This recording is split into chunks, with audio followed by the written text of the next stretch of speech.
واقعہ پڑھتا ہے جو اس کے رزق میں برکت ہوتی ہے. آپ واقعہ یاد کر لیں, مغرب کے بعد 2 نفلوں میں واقعہ پڑھا کریں, 4 نفلوں میں پکا وعدہ ہے رسول اللہ صلی اللہ علیہ وسلم کا کہ فاقہ نہیں آئے گا ان کے گھر, رزق کی تنگی دور ہو جائے گی جو مغرب کے بعد واقعہ پڑھیں گے. آپ یاد کر لیں کتنی آیات ہیں, 94 آیات ہیں, 3 رکوع ہیں, صرف چھوٹی چھوٹی آیات ہیں. آرام سے آپ اوابین کے 6 نفل پڑھیں اور اس میں واقعہ پڑھیں, آدھا آدھا رکوع پڑھیں, آپ کی رزق میں بے انتہا برکت ہوگی. ترمذی میں جابر رضی اللہ عنہ سے روایت ہے کہ رسول اللہ صلی اللہ علیہ وسلم نے ارشاد فرمایا کہ جو سورۃ ملک پڑھے گا اس کو عذاب قبر نہیں ہوگا. اور آپ علیہ الصلوۃ والسلام الف لام میم سجدہ اور سورۃ ملک پڑھے بغیر سوتے نہیں تھے, حالانکہ اب اللہ کے نبی تھے, امت کو سکھانا تھا. 30 آیات ہیں الف لام میم سجدہ کی, 30 آیات ہیں سورۃ ملک کی, ٹوٹل 60 آیات ہیں. آپ زبانی یاد کریں, ان کو عشاء کے بعد یہاں گھر میں جا کے نفلوں میں پڑھیں, ایسی برکت ہوگی آپ کے گھر میں. سب سے بڑا مسئلہ تو قبر ہے نا, قبر میں آپ جائیں گے تو عذاب سے بچ جائیں گے. جو رسول اللہ نے گارنٹی دی ہو تو پھر کوئی بات ہے پیچھے رہ گئی ہے. لیکن ہم چونکہ شوق نہیں رکھتے, دوستو قرآن کا شوق کرو, قرآن کو یاد کرو. دیکھو کہ کیسے وہ قرآن پڑھا کرتے تھے, آپ بھی یاد کرو. ایسے بوڑھے ہیں جو مکمل حافظ بنے ہیں بڑھاپے میں, صرف دل میں سمانے کی بات ہے. امام محمد جو امام ابو حنیفہ کے سب سے لائق ترین شاگرد ہیں, فقہ حنفی کی ساری کتابیں امام محمد نے لکھی ہیں. جب وہ امام ابو حنیفہ کے پاس آئے, ان کے والد لے کر کہا بیٹا آپ حافظ ہیں؟ کہا نہیں. کہا جو غیر حافظ ہو تو میں تو اپنی مجلس میں بٹھاتا ہی نہیں. کہا اچھا جی. 3 دن بعد واپس, جی بیٹا آپ کو کہا تھا کہ قرآن یاد کر کے آنا, آپ 3 دن بعد پھر آ گئے ہو. کہا حضرت قرآن یاد کر لیا 3 دن میں. امام محمد نے 3 دن میں قرآن یاد کر. حضرت گنگوہی یا حضرت نانوتوی, مجھے تھوڑا سا بھول رہا ہے, حج کے سفر پر جب نکلے رمضان میں بحری جہاز میں, حضرت گنگوئی ہیں جی, بحری جہاز میں, تو چونکہ وہ لمبا سفر ہوتا, سفینہ حجاج ایک ہی جہاز ہوتا تھا جو کراچی کی بندرگاہ سے ہندوستان کی بندرگاہ سے جدہ جایا کرتا تھا, متحدہ ہندوستان کی بات. تو رمضان بیچ میں آ گیا, پوچھا کوئی حافظ ہے؟ کہا نہیں جی کوئی حافظ نہیں. کہا اچھا کوئی حافظ نہیں, چلو جی 112 صبح یاد کرتے, رات کو وہ تراویح میں سنا دیتے. ادھر رمضان ختم, ادھر حضرت حافظ. ہو سکتا ہے بوڑھے تھے حضرت, کچھ مشکل نہیں ہے, دل میں آگ لگنے کی بات ہے. میں نے ایک ورکشاپ کی تھی ویژنز کے اوپر, اس میں ایک مقولہ اس نے بتایا تھا, مجھے بڑا پسند ہے. اس نے کہا کہ 2 چڑیاں اڑی جا رہی تھیں, 2 چڑیاں اڑ رہی تھیں, وہاں سے ایک F-16 گزرا. تو ایک چڑیا نے دوسری سے کہا کہ اس کی اتنی سپیڈ کیسے ہے؟ تو اس نے کہا دیکھا نہیں, اس کی دم میں آگ لگی ہے اس لیے اس کی اتنی سپیڈ ہے. میں کہا کرتا ہوں جس کے دل میں آگ لگ جائے نا کسی چیز کو کرنے کی, پھر اس کی سپیڈ دیکھنے والی ہوتی ہے. لوگ دیکھتے ہیں کہ اس کی کیا سپیڈ ہے. آپ دل میں آگ لگا لیجئے کہ میں نے قرآن یاد کرنا ہے, پھر دیکھیں آپ کی سپیڈ کیا ہوگی, لوگ حیران ہوں گے. حضرت مولانا یوسف لدھیانوی بہت بڑے بزرگ گزرے ہیں, حافظ نہیں تھے, بچے کو مدرسے میں ڈالا, 4 سپارے یاد تھے, بچہ گھر آ کے ابا جی کو سناتا تھا, 5واں سپارہ شروع ہوا, اس نے کہا ابا جی, کہا بیٹا یہ تو مجھے یاد نہیں. کہا اچھا. باپ بیٹے دونوں اگلے دن سے مکتب میں اکٹھے ختم کیا, دونوں باپ بیٹے نے حفظ. یہ بوڑھے تھے, وہ بچہ تھا. جتنی سپیڈ بیٹے کی اتنی ان کی. کیوں؟ دل میں آگ لگی کہ میں بھی کر سکتا ہوں. تو قرآن یاد کیجئے اور قرآن کو سمجھیے, قرآن کی تفسیر کا مطالعہ کیجئے, اور ٹی وی اور اخباروں کا جتنا ٹائم ہے وہ قرآن پہ لگا دیجئے. آپ کی قبر چمک جائے گی, آپ کی قبر چمک جائے گی. ایک ایک آیت پر اتنی نیکیاں ہیں. آپ نے یہ حدیث سنی ہے کہ ایک حرف پر 10 نیکیاں ملتی ہیں. سب کو جانتے ہیں نا یہ حدیث؟ یاسین کے حروف ہیں 2988، 2988 حروف ہیں یاسین میں. آپ یقین رکھیے کہ جس دن آپ نے یاسین پڑھی اس دن 29,880 نیکیاں آپ کے نامہ اعمال میں چلی گئیں. رسول اللہ کا وعدہ ہے، اللہ کریں گے یہ. کتنا وقت ہے ہمارے پاس قرآن پڑھنے کے لیے؟ زندگی پڑی ہے. صحابہ پڑھتے تھے ایک منزل روز اور 7 دن میں قرآن ختم کرتے تھے. تو جو فارغ ہیں، جن کو اللہ نے فرصت دی ہے، گھروں میں بیٹھے ہیں، وہ ٹھیک ہے حالات حاضرہ سے مطلع ہونے کے لیے کچھ اخبار دیکھ لیں، کچھ ٹی وی دیکھ لیں، لیکن قرآن کو مین پرائرٹی پہ لے آئیں.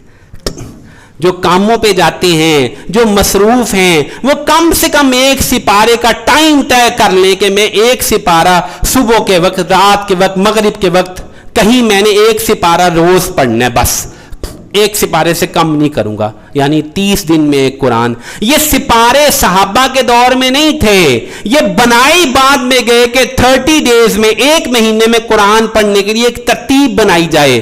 آپ سوچیں نا، قرآن کے 20 پارے بھی تو ہو سکتے تھے، 25 پارے بھی تو ہو سکتے تھے. رسول اللہ تو یہ سپارے نہیں بنائے تھے، انہوں نے 30 کیوں بنائے؟ تاکہ بعد میں آنے والے جو لوگ ہیں وہ ایک سپارہ روز پڑھ کے ایک مہینے میں قرآن ختم کیا کریں. کیونکہ رسول اللہ صلی اللہ علیہ وسلم نے فرمایا جس نے 40 دن سے زیادہ میں قرآن پڑھا اس نے بہت لیٹ کی. اب ہم جو کھول ہی نہیں رہے. تو میرے بھائیوں، قرآن کی محبت آپ کو وہاں پہنچائے گی، قبر میں، حشر میں. اور آخری بات کرتا ہوں، رسول اللہ نے فرمایا قرآن سے بڑھ کر مضبوط کوئی سفارشی نہیں، کوئی سفارشی نہیں قرآن سے بڑھ کر. جس کے حق میں یہ آ کر کھڑا ہوا بس سمجھو اس کو پار لگوا کے یہ خوش ہوگا، اللہ سے جوڑے دلوائے گا. حافظ کے ماں باپ کو یہ جو تاج دلوائے گا، حافظ کو جوڑے ملیں گے. جس کے بچے حافظ ہوں ان کے ماں باپ کو کیا پروٹوکول ہے. تو جس کے حق میں یہ قرآن کھڑا ہو، القرآن والصوم یشفعان قال الصوم یا ربی منعته بالطعام والشہوات فی النہار فشفعنی. اے اللہ، میں نے اس کو روکا تھا کھانے سے اور شہوات سے، دن میں میری صفات قبول کر. وقال القرآن یا ربی انی منعته من النوم فی اللیل، میں نے رات کو اس کو سونے سے روکا تھا. فشفعنی، میری شفاعت قبول کر. فشفعہما، دونوں کی شفاعتیں قبول ہوں گی. تو اس لیے، اور رسول اللہ نے فرمایا کہ سردیاں تو مومن کے لیے موسم بہار ہے. سردیاں تو مومن کے لیے موسم بہار ہے. چھوٹے دن روزے رکھتا ہے، لمبی راتیں تہجد پڑھتا ہے. یہ موسم بہار آیا ہے. دسمبر، جنوری، فروری، 3 مہینے ہیں. روزے بھی رکھیں، قرآن بھی یاد کریں. اللہ تعالیٰ مجھے اور آپ کو سب کو عاشق قرآن بنائے. وآخر دعوانا ان الحمد للہ رب العالمین.